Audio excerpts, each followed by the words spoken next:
Құрметті оқушылар, бүгін сендермен көркем образдың түрлері өтеміз. Қазір біз көркем образдың түрлері нешеге бөлінеді қарастырамыз.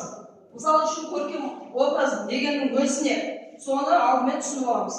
Көркем образ дегеніміз қазақша атама болып не деген мәнерлер білдіреді? Бейне, кескен, келбет деген мағынаны білдіреді. Олар бірнеше түрлерге бөлінеді. Мысалы үшін романтикалық образ, сатиралық, реалистік образ, трагедиялық, фантастикалық образ, геройлық образ болып бірнеше түрлерге бөлінеді екен.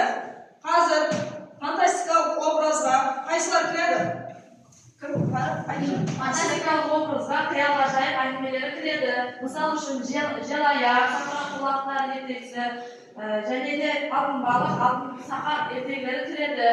Алтын балық образында шал көлге тор тастағанда торына алтын балық ілінеді. Балыққа тіл бітіп, ол сөйлеп кетеді. Ол шалға айтады: мені қой жесең, мен сенің 3 тілегіңді орындаймын дейді. Ал балық үйіне барғанда үйі сарайға айналып, әйелі ханшайым болып кетеді. Оны біз фантастикалық образға кіргіземіз.